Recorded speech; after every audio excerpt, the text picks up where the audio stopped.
নমস্কাৰ, কি খবৰ? মই নিৰঞ্জন বৰা, মোৰ ইউটিউব চেনেল নিৰঞ্জন বৰালৈ আপোনালোক সকলোকে স্বাগতম জনাইছো। আজিৰ ভিডিঅ'টো আলোচনা কৰিম যি অসম চৰকাৰে বিভিন্ন ধৰণৰ সুবিধাসমূহ দি আছে, তাৰ উপৰিও বিশেষ এটা গুৰুত্বপূৰ্ণ লেখত ল'বলগীয়া সুবিধা মুখ্যমন্ত্ৰী ডাঙৰীয়াই ঘোষণা কৰিলে।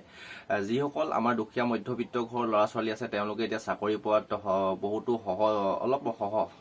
সহজ হ'ব বুলিয়ে ক'ব লাগিব, কিয়নো ইতিমধ্যে ঘোষণা কৰিছে যে মুখ্যমন্ত্ৰী ডাঙৰীয়াই চৰকাৰৰ ফালৰ পৰা যিসকলৰ পৰিয়ালৰ কোনো ধৰণৰ চাকৰি নাই আৰু ভৱিষ্যতে আগন্তুক দিনত কোনো যাতে আমাৰ মানুহবিলাকৰ এটা সন্দেহ হৈ থাকে যে আমি পৰিয়ালৰ মানুহৰ কোনো চাকৰিয়ে নাই, আমাৰ পৰিয়ালত মইনো কেনেকৈ চাকৰি পামগৈ, এনেকুৱা ধৰণৰ কিছুমান কথা থাকে।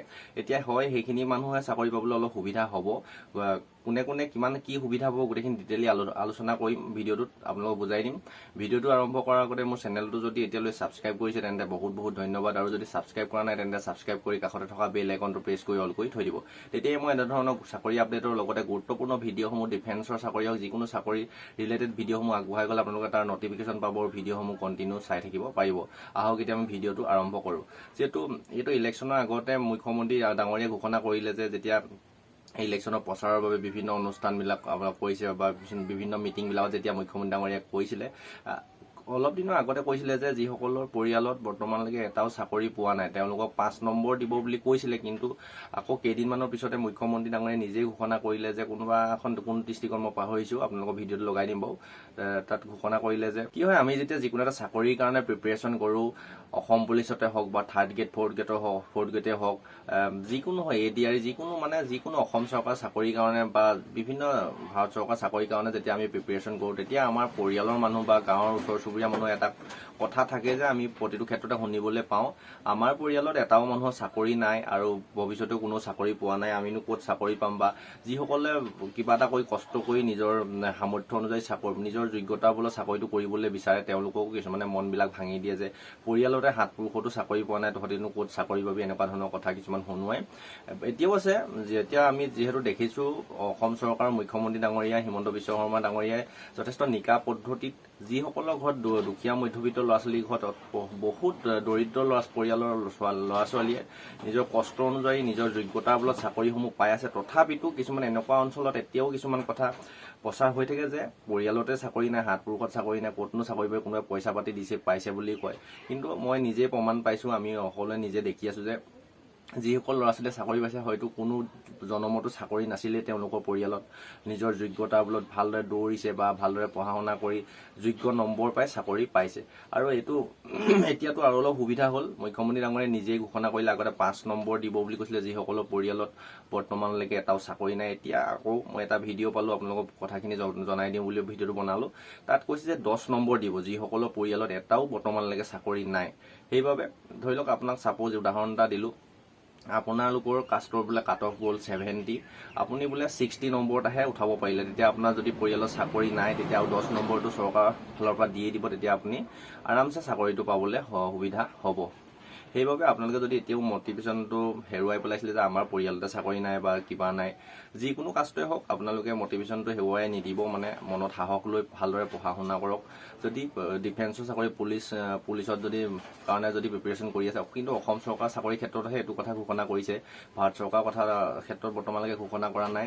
অসম চৰকাৰৰ 3rd grade 4th grade Assam পুলিচে হওক বা বিভিন্ন ধৰণৰ যি অসম চৰকাৰৰ চাকৰি আছে তাৰ ক্ষেত্ৰতহে মুখ্যমন্ত্ৰী ডাঙৰীয়াই এইটো কথা ঘোষণা কৰিছে। সেইবাবে আপোনালোকে টেনশ্যন ল'বলগীয়া কথা নাই, এতিয়া ভালদৰে পঢ়া শুনা কৰক আৰু অলপ কষ্ট কৰক, নিশ্চয় চাকৰি পাবই, পৰিয়ালত থকা নথকা মতলব নাই আপোনালোকে।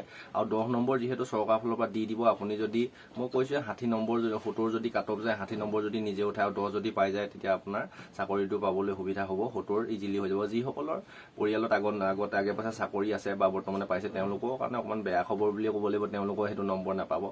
আৰু যিসকলৰ ঘৰত চাকৰি নাই তেওঁলোকতকৈ আৰু অলপ বেছি কষ্ট কৰিব লাগিব।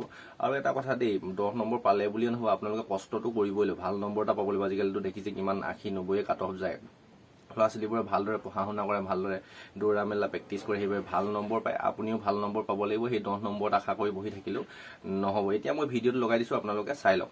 চাকৰি ঘৰে ঘৰে দিব নোৱাৰো, কিন্তু এই চাকৰিও যাতে যাৰ পৰিয়ালত এটাও চাকৰি নাই তেওঁলোকে যাতে অন্ততঃ এটা চাকৰি পাব পাৰে, তাৰ কাৰণে আমি পৰীক্ষাত 10 নম্বৰ তেওঁলোকক এক্সট্ৰা কৰি গ্ৰেছ নম্বৰ হিচাপে দিয়াৰ আমি সিদ্ধান্ত গ্ৰহণ কৰিছোঁ। নিশ্চয় ভিডিঅ'ত দেখিলে মুখ্যমন্ত্ৰী ডাঙৰীয়াই নিজে ঘোষণা কৰিছে আৰু তাৰ উপৰিও কিছুমানৰ কনফিউজন থাকিব পাৰে এই নম্বৰটো কেনেকৈ পাব বা নম্বৰটো আমাৰ পৰিয়ালত যে চাকৰি বাকৰি নাই বুলি আপোনালোকে কেনেকৈ গম পাব। এতিয়া যিখিনি পোষ্ট ওলাই গ'ল সেইখিনি বৰ্তমান 2024 যিখিনি 3rd গ্ৰেড 4th গ্ৰেডে হওক অসম চৰকাৰৰ পুলিচতে হওক যিখিনি পোষ্ট ওলালে তাত কিন্তু সেইখন নটিচত সেইবিলাক নাছিলে মানে কিন্তু এতিয়া কনফিউজ হ'ব পাৰে কেনেদৰে আপোনালোকে নিৰ্বাচন কৰিব যে আমাৰ পৰিয়ালৰ চাকৰি নাই। মই মোৰ আইডিয়া মতে কৈছোঁ আপোনালোকে চাই লওক আপোনালোকৰ নেক্সট যিখিনি পোষ্ট ওলাব নতুনকৈ এপ্লাই দিব বা তাত হয়তো বা এইখিনি পোষ্টটো ইনক্ৰিজ কৰিলে তেতিয়া আকৌ নতুন এপ্লাই দিব পাৰে বা আকৌ সেইখিনি চাৰ্টিফিকেট বিচাৰি দিব পাৰে। আপোনালোকৰ পৰিয়ালৰ ইনকম চাৰ্টিফিকেটটো বিচাৰিলে দেখোন ধৰা পৰিয়ে যাব আপোনালোকৰ ইনকমটো কিমান হয় বা চাকৰি বাকৰি আছে নাই। তাৰপৰা আকৌ যদি কিবাকৈ চৰকাৰৰ কথাহে চৰকাৰৰ ৰিক্ৰুটমেণ্ট বৰ্ডৰ সিদ্ধান্তহে আপোনাৰ হয়তো কিবা প্ৰচেছ উলিয়াইও দিব পাৰে যে আপোনালোকে এনেকুৱা এখন ফৰ্ম ফিল আপ কৰিব লাগে যে চাকৰি আছে নে নাই সেইখিনি প্ৰমাণ কৰিবৰ কাৰণে। সেয়া বিভিন্ন ধৰণৰ কথা থাকে। এতিয়া মই সৰ্বশেষত এটা কথা কওঁ, ভিডিঅ'টো বৰ বেছি দীঘলীয়া নকৰোঁ। আপোনালোকে যদি বৰ্তমানলৈকে চাকৰি পোৱা নাই, বহুত কষ্ট কৰি আছে, এতিয়া আপোনালোকে চাকৰি পাবগৈ। আগতে যদি 1-2 নম্বৰ বা 4-5 নম্বৰৰ কাৰণে চাকৰি পোৱা নাছিলে তেতিয়া এতিয়াও আপোনালোকে কষ্টবিলাক এৰি নিদিব বা মন ভাঙি চাকৰিৰ কাৰণে আপোনালোকে প্ৰিপেৰেশ্যন কৰা বাদ নিদিব।